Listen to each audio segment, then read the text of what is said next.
Entrepreneurially Thinking is a presentation of BioSTL and CET, Center for Emerging Technologies, with Rare Gem Productions, changing the way you view new ventures, including you on the pathway to success with your business in the St. Louis marketplace and beyond. Here's your hosts, Cheryl and Christy. Now let's get thinking entrepreneurially. Welcome to the Entrepreneurially Thinking Podcast. Our goal is to energize your entrepreneur mindset and to create pathways for business success in the St. Louis marketplace and beyond. I'm Christy Maxfield with the Center for Emerging Technologies. And I am Dr. Cheryl Watkins-Moore, the Director for BioSTL and our Inclusion and Entrepreneurial Initiative for the region. Fantastic. We are so excited. As you may have heard. Well, yes. But if you've been listening regularly, you might have heard on one of our previous podcasts that we are very excited to be closing in on our first year of doing this thing. Yes. And we're actually breaking our arms, patting ourselves on the back for a whole year's worth of podcasting. And but more importantly, we're really proud of all of you guys because we have we're really very close on closing in on comfortably over 10,000 downloads and plays. So that means we're reaching you. You're hearing good things from us and connecting with things that matter to you. So thank you. We're really glad you took or are taking some steps outside your comfort zone with us. And we've been having a great time finding great people and wonderful stories to share with you. We really can't tell you how much it means to us that this show is connected with people. And so thank you for being among our listeners. Yes. Sharing the things you love is really important. So we also encourage you to tell others about the podcast, share it on your social media platforms, and let people know that they can find us at entrepreneuriallythinking.com. Now, we have all heard of the elevator pitch. I know you guys have heard of that. Yes. You know? And the faster elevators get, the faster you have to talk. Exactly. You might have even seen people pitch on elevators on TV. But have you heard of the StartupBus? This is really phenomenal. Our guests, Theresa Hines and Austin Murdock, they're here in studio today to describe what StartupBus is. We heard it's described as a hack-a-thon on steroids and wheels. Don't forget the wheels. Right. Theresa's going to tell us all about what happens on the bus. In fact, this year, 100 participants were on 7 buses from 7 cities. They drove over 8,000 miles and visited 32 cities on the way to New Orleans. Oh my gosh. Yeah. Wow. The St. Louis bus had 9 riders and 2 teams, one of which made it to the final round in the pitch competition. Needless to say, it's amazing what can happen in 5 days with enough gas and energy drinks. I just assume there are energy drinks involved, or at least copious amounts of sugar. Exactly. We're excited to learn more about this relatively new annual event and also hear some stories about the people and ideas along for the ride on this special road trip. So as we always say, stay listening. Now here's Make It Happen with Keith Sales Pro. As an entrepreneur, I've learned these 4 things that no one tells you about entrepreneurship. Number 1, there is a sense of isolation that is really profound. We're all used to being part of a reference group. When you're an employee of an established business, you have colleagues. When you're in college, you have classmates. Number 2, most businesses provide a lifestyle and a job, but they don't provide wealth. For example, most restaurant owners probably take home an income that is not much greater than that made by a restaurant manager at a popular chain. Number 3, it usually takes many years to build a business. I've run several businesses in my lifetime, very simple businesses, moderately simple businesses, and very complicated businesses. Number 4, you have to manage people. When running a business, you're constantly managing not just employees and vendors, but customers as well. If you love what you're doing and you like business, being an entrepreneur could be a great thing. It's certainly good for the country, but recognize that it may not live up to the picture painted in the popular media. Today, remember, it can happen.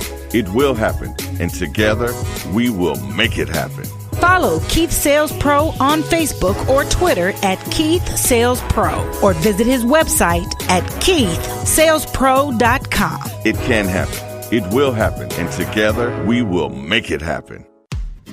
I'm Theresa Hines, a product designer here in St. Louis. I work at Monsanto, creating innovative products. Entrepreneurially thinking, to me, means really thinking outside of the box. Like, there's always an obvious answer for everything, but when you take the time to push yourselves, whether that is in a different environment with different people or taking the time to really think through a solution, is when you find the best answers. We're excited to learn more about the Startup Bus. And Theresa, if you can start us off. I know you're the person responsible for making sure St. Louis has a Startup Bus, and this was actually our first year participating in it as a region, correct? Yep. So how does one start one's Startup Bus and get one on the road to New Orleans and all that kind of stuff? Yeah, so I was out in San Francisco in 2015, and I rode the bus from there. It was one of 6 buses that year. I loved the experience. I learned so much. We drove from San Francisco all the way to Nashville over 3 days. It was a lot of time on a bus.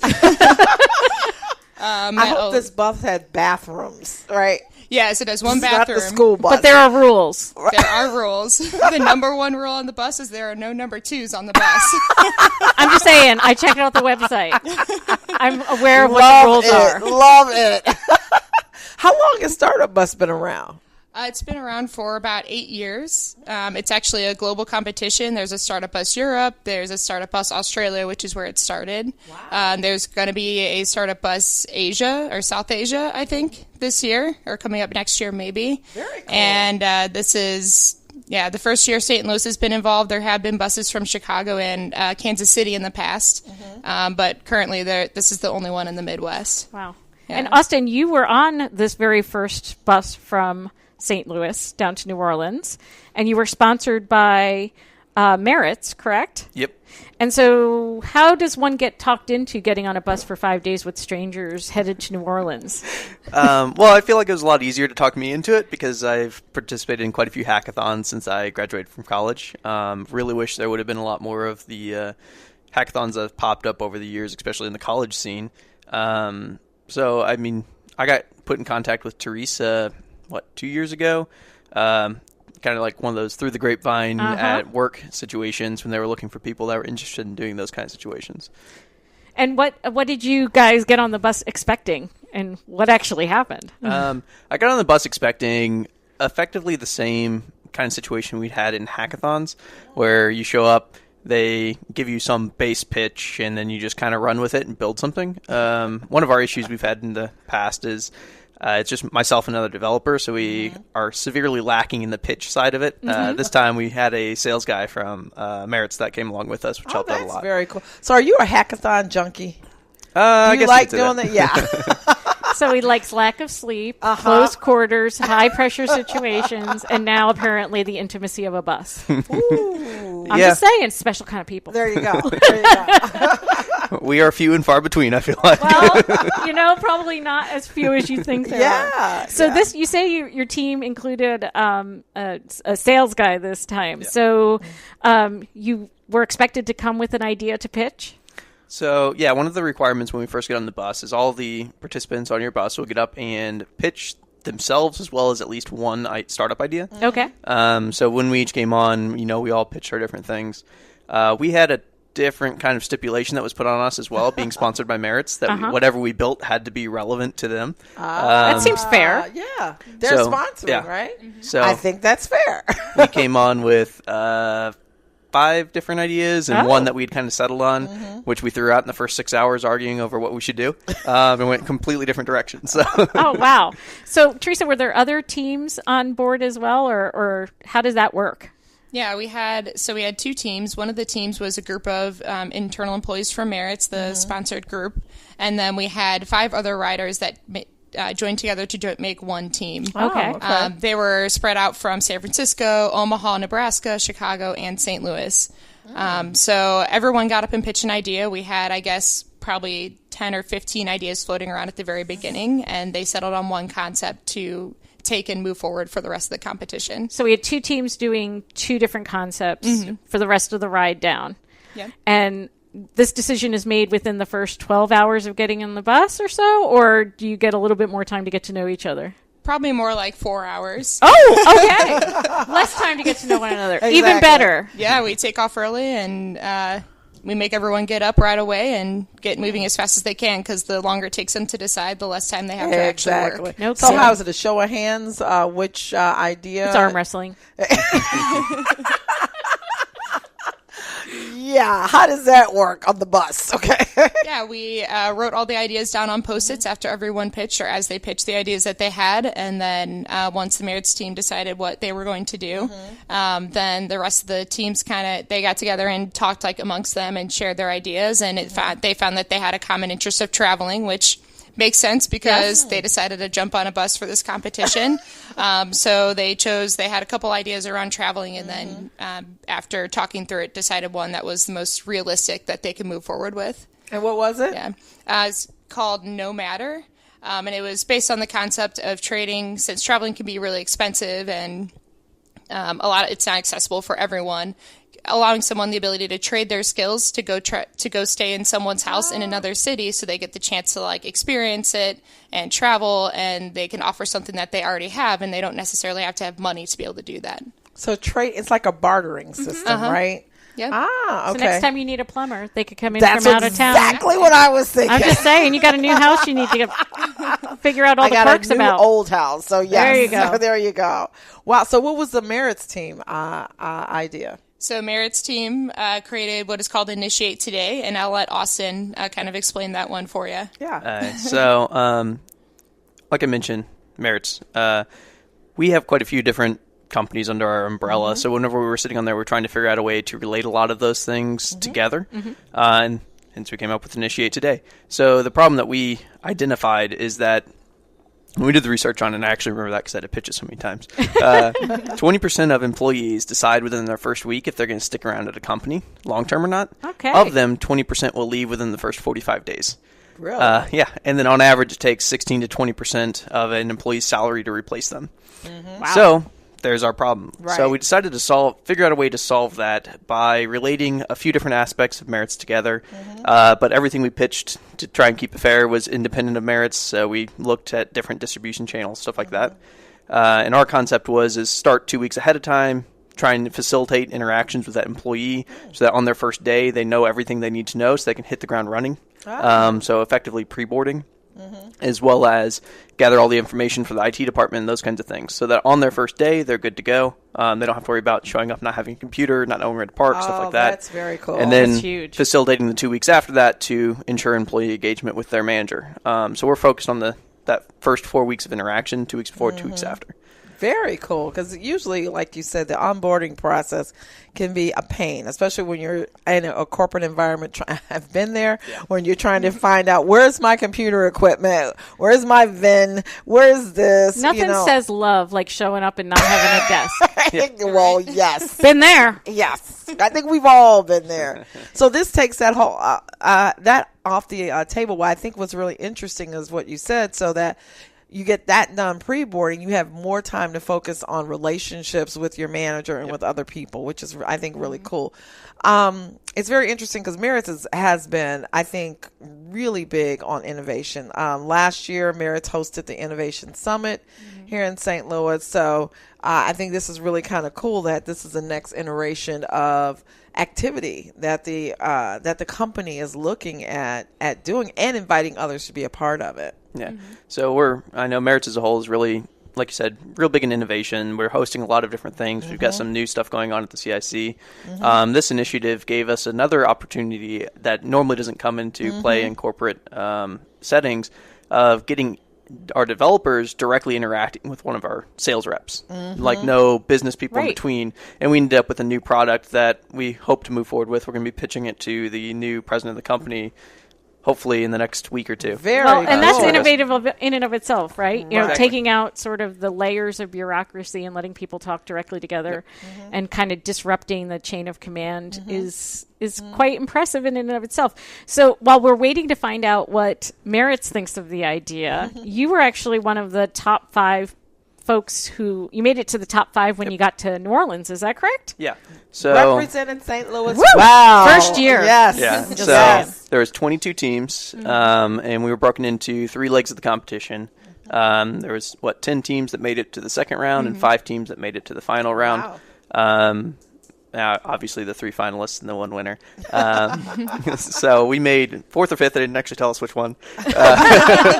And 4th. It was definitely 4th. Yeah, I know, right? Definitely. Came in the top 5, right? Yeah, No that's doubt. what's important. That's all that matters. Wow, that is really cool. So what did you learn being on the bus? Well, how was that different from doing a hackathon in a facility that's not moving? Well, luckily for me, I don't get motion sick. Yeah, that's good. The main thing I learned is that a developer's job is extremely dependent on Wi-Fi. That would, Yeah. yes, okay. So how did you all overcome that situation? I spent a lot of time tethered to my phone to help mitigate the fact that we had 13, 14 people on the bus that were all using the same Wi-Fi hub. And then when we joined with New Orleans, we had an entire bus using one Wi-Fi hotspot. Oh, wow. 30 people. Yeah. Yeah, but then there's the dead zones. And, when you're Right. driving through middle of nowhere. That could be a great innovation opportunity right there, is being able to have some type of portable Wi-Fi, Right. Other than everyone's phone. Right. Exactly. That you're not stealing your minutes away, right? Right. Oh my gosh. So did you pitch along the way, or was all the pitching done in New Orleans? Yeah, so part of the competition, or one of the things that makes this unique from a hackathon, a lot of the times they ask you at the very end to get up and share your idea. Right. And we actually have the riders, everyone has to get up and pitch in front of the bus while we're driving. Once they have, maybe within the first 6 hours, I think was the first time we had them do it. So everyone had teamed up. Formed an idea. They had to get up and pitch. These guys pitched an idea that they ended up not carrying forward with at the first round, which is totally okay. That's part of the process, and figuring that out as you go. But in addition to that, we also stop at cities along the way. And at each stop, we try to make that as productive as possible. So the riders get to meet with other entrepreneurs in the area, maybe pitch in front of a mock panel. Our favorite activity this year, I think, was the speed date pitching. Which was we stopped at an accelerator, and all of our riders had to sit face to face with the participants of the accelerator, and they all had 1 minute to pitch their idea, 30 seconds to get feedback, do the reverse, and then move on. So in 1 hour, cool. Yeah, they pitched 21 times. Oh my God. Well, you Just really refined your exhausting. message. What a way to refine. No kidding. Either everybody loved it or everybody hated Right. it. But what a cool opportunity to go to different cities and had people in these cities heard about the Startup Bus before, or was this something new for them too? Surprisingly, a lot of them had, it was really awesome for me to be able to reach out once we know where we're going to go and how we're getting there. I have to, I check out the community and talk to people and see what's going on and where it makes the most sense for us to stop. And Did so you I get just publicity around the stops, because that's really kind of cool and different. Yeah, we reach out and they were all super happy to have us and really excited to help out, and they offered their spaces, they provided food, they provided their resources and their input, and So where'd you stop? donated it. Yeah. So on the first day we went to Nashville and Birmingham. When we got to Birmingham, we actually merged with the New Orleans bus. So we went from a group of about, I think we had 11 people to a little over 30.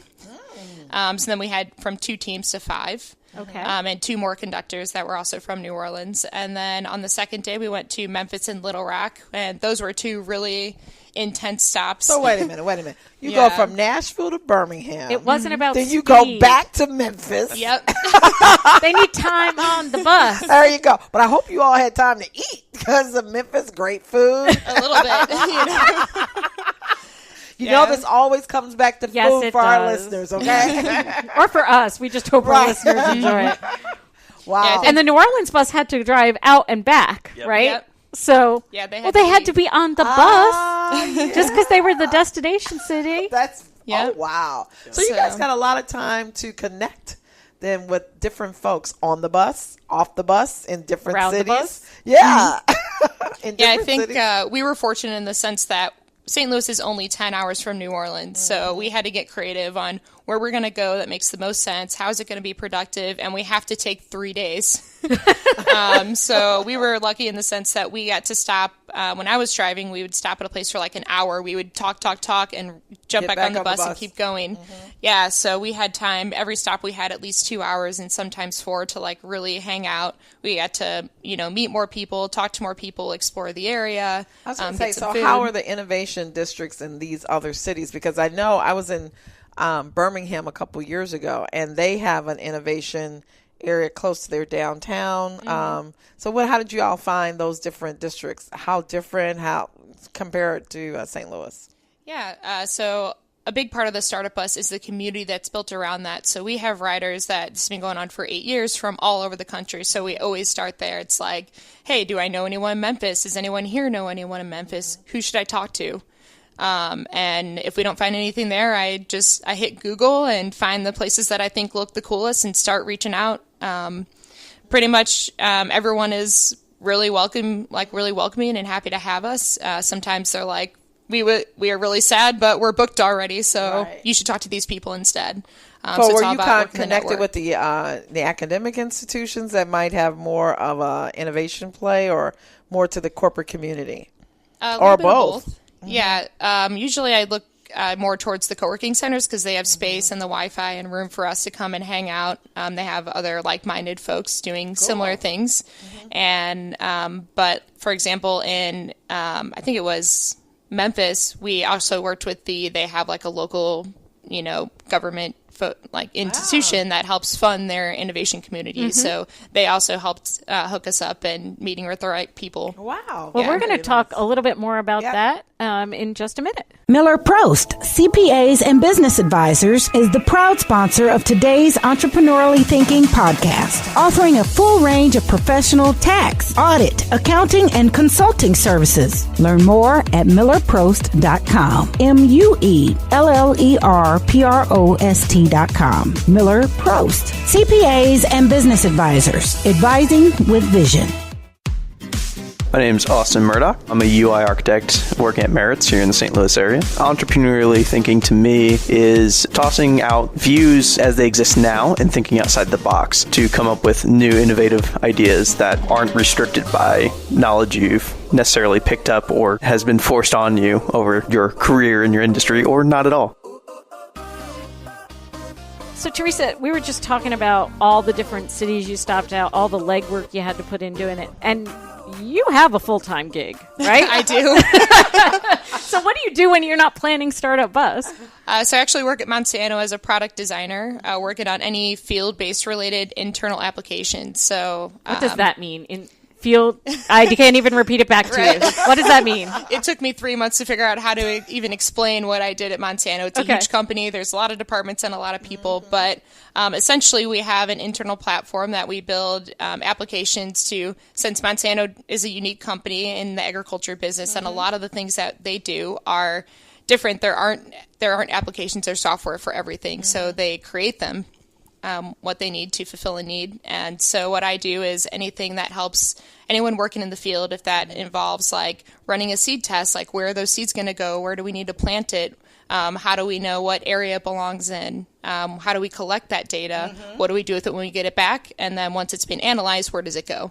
So you are one of the women in tech. Yeah.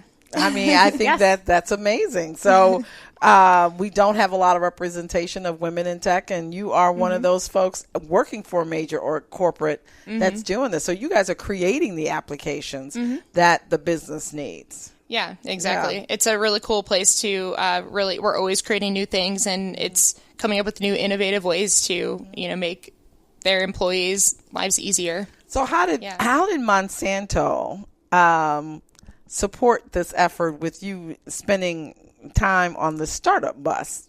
Oh, well, they allow me to, I had a lot of flexibility in my schedule. So if I need to hop out to meet with someone or, come record a podcast, talk to people, they allow me to do that. We get a lot of flexibility, which is awesome.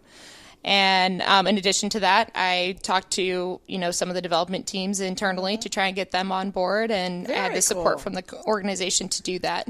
So you did have some employees come be a part of? Not having any, unfortunately. I had a few that were very interested, but a lot of them are very invested in the projects that they're working on. Yeah. It didn't feel like they could really take a week away. So it is a week? Yeah. Okay. Yeah, Wow. 5 days. 5 days on the bus. I know she's shaking her head, folks. Cheryl will be supportive of entrepreneurship in its many forms On as the they plane. ride by On the plane. on the way to the next hotel. I'll meet you. We'll in call you from the Salem. road. There you go. So you're both on the IT side of things, right? And Austin, remind me again. I know you're at Merritt's. I know you're working in IT. Any similarities to what you all do, or is that like apples, oranges, and kumquats? 'Cause I'm obviously not in that line of work. Right. So I'm more on the strict front-end development side. I don't really do too much design. I'm one of the new UI architects at Merritt's now that we've kind of gone through a reorg structurally, and my team's tasked with creating the elements that are composable and reusable that are used by all of our different client teams to speed up their development time and reduce their costs. Okay. So you're making the organization more efficient. I was going to say productivity. Yeah, we build elements to improve their efficiency, as well as building, I guess you could say, pre-built features. Not so pre-built as in like, here it is, have fun, but more of a facilitating all the logic and the business needs so that they can then wrap it and build it to whatever their client actually wants as far as the requirements goes on their side. So for the folks on the startup bus, is it primarily more tech people than people in other disciplines such as marketing, sales? You mentioned there was a sales guy there. How do you all get different folks with different backgrounds interested? Because I think when we talk about diversity, it's diversity not just of gender or race, it's diversity of experiences, right? Different perspectives. Right. How do you guys how do you do that? Yeah, well, it's a big challenge because most designers and marketing folks are not interested in doing something like a hackathon. But we try, ideally, we'll have about 70% development talent on the bus, and we want to have 30% of those marketing and design focused people, because we want them to not only have a fully functioning product, but one that looks nice and one that they can sell, because those are important pieces of starting your own business, right? So one thing that I do as a designer that makes it a little easier for me to, it's like I've done it. I know it's unique. It's different than anything most designers or events that they would ever be involved in. And so you just got to find the right like-minded folks that are willing to How do you do take that? chance. So what do you guys put out, an ad or a call out for your company? I guess in our own way, how can we help you find the folks? This is very cool for people. If you're not a tech developer, but you want to get on the bus, how do they find you, or how do you find them? A combination of all, like some of the things you mentioned. So running Facebook ads, going to meetups, going to networking events, which is where I met Christy.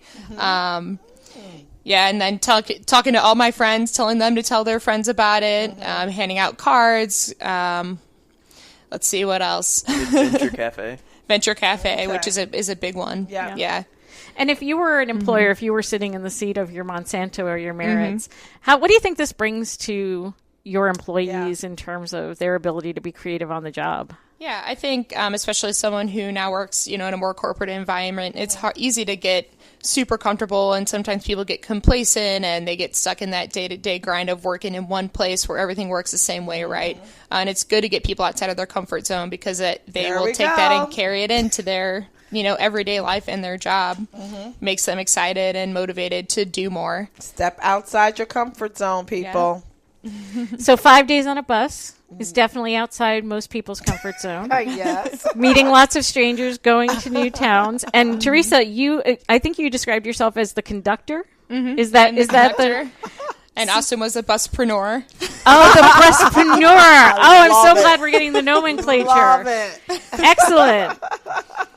So, and what's sort of the feedback you get from teams? Obviously, when you're in the top 5, you're feeling pretty good about the experience. But in general, what sort of feedback are you getting from folks? Yeah, I mean, I think it's been really good overall. I know we had one of the challenges that we have of putting a bunch of strangers on a bus is sometimes you have some personality clashes, and you have to find a way to work that through, however that is. Because otherwise you got to kick them off the bus. Yeah, it's like you guys are in Vote this, them off the island? not going anywhere. Right. Like you just have to figure it out. Like how do we work through this so that you guys are productive and get as far as you need to? And even I know, like my experience on the bus, like I had a teammate that maybe wasn't on the same page as the rest of the team, and we still found a way to go through. We also made it to the final round of the competition.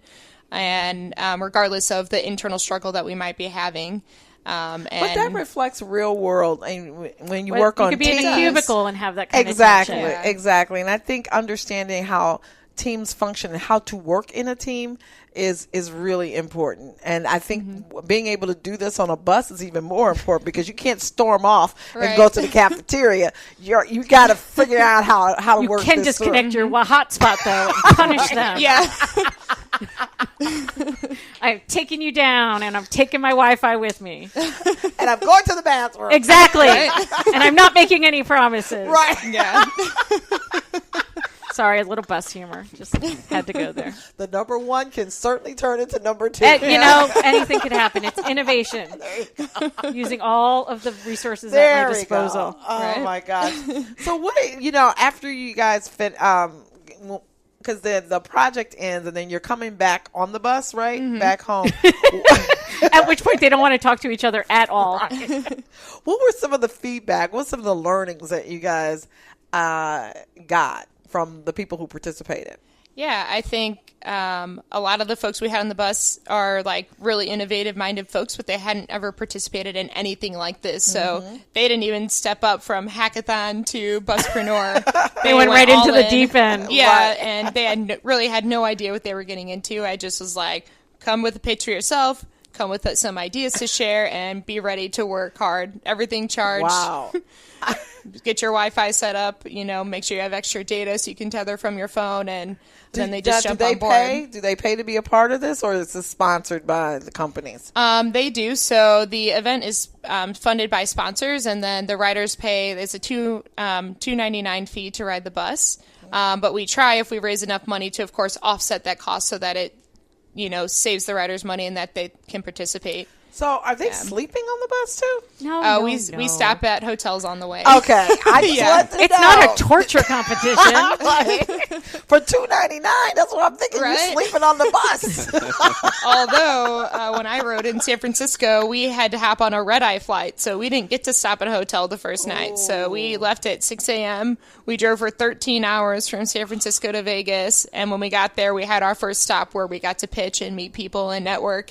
And then after that, they were like, get back on the bus. Just kidding. We're going to the airport. And we flew 5 hours from Vegas to Atlanta overnight.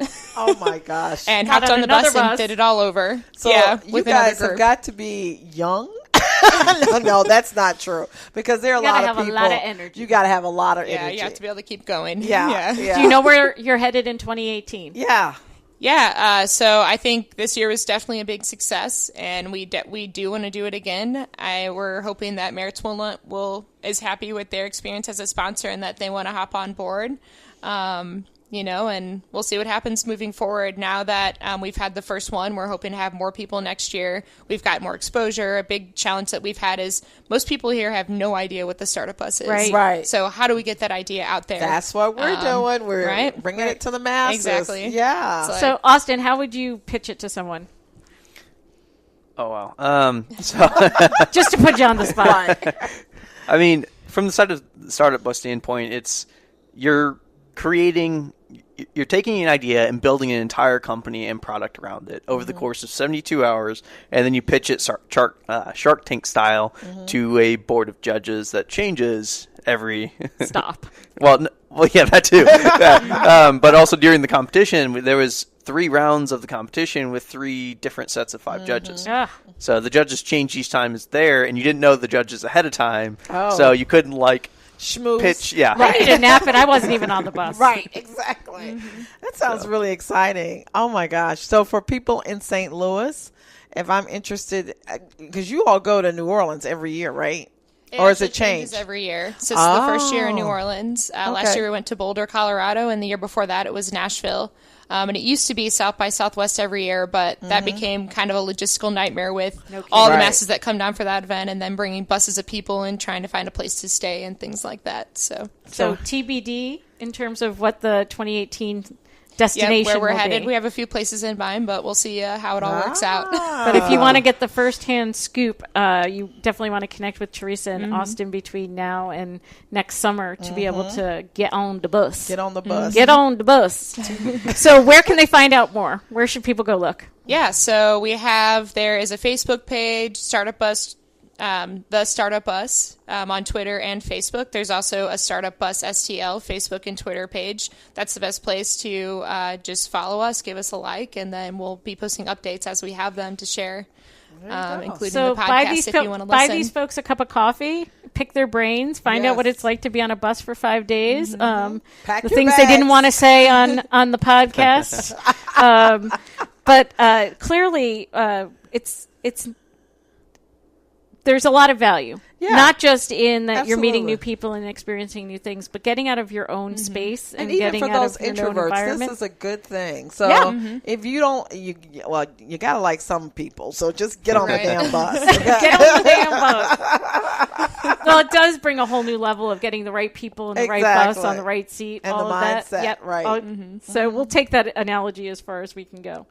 Do you have any parting thoughts for our listeners? We would like to encourage people to think entrepreneurially. So what would you suggest to them, Austin? So I'd have to say one of the big takeaways for me in this, and it's kind of something I've known for a while, but it really gets highlighted with the way the Merit's team worked out, is you really get innovation when you cross domains. So like our sales guy knew nothing at all about tech. Right. And, I have some background on the sales side because, my family, but it just put us in a drastic situation talking back and forth about the different concepts that we ended up with a product that is going to, I think, will benefit Merits greatly, or, whatever company ends up with it afterwards if Merits decides not to go with it. That's the benefit of diversity. Yep.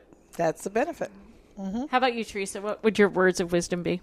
Yeah, I think, one of the top things I always tell people, even if maybe you can't participate in the Startup Bus, is like go to the co-working centers, go to networking events and just talk to people, see what people are doing. And everybody has ideas that they always kind of joke about, but most of them never actually happen. Right. So just get out there and see what other people are doing. There might be people doing similar ideas that you should work with and really get to know. And then from there, that gives you the network and the skill, that you need to move forward and start building something. And if you have the opportunity, go to a hackathon, go to the Startup Bus, because that gives you a chance. It's 5 days. If you have an idea and you get going and then you realize this is just not going to happen, that's okay too, because you still learned everything that you need to do to start over again on something else. That's what I like, because even if your idea doesn't work, you're on the bus and you're working with you're still working with folks. So thank you. Well, that's fantastic. Thank you so much for making time to come talk with us. We hope a lot of people will be finding you and learning more about the bus and participating. We'll have a whole bunch of teams in 2018. Exactly. Get on the damn bus, 2018. Thanks again, guys. Thank you. Thank you. Changing the way you view new ventures, igniting your thinking about entrepreneurship. It's entrepreneurially thinking. Get connected and discover more. Visit our website for show notes, resources, information about our guests, upcoming events, and of course, all your favorite episodes. If you have any questions, be sure to leave them for us in the comment sections, and be sure to leave us a 5-star rating on iTunes. The best way to show love is to share. Let everybody know that you're thinking entrepreneurially. So visit our website, entrepreneuriallythinking.com. #ETHINKSTL. Entrepreneurially Thinking is another positive production of Rare Gem Productions. Thanks for listening.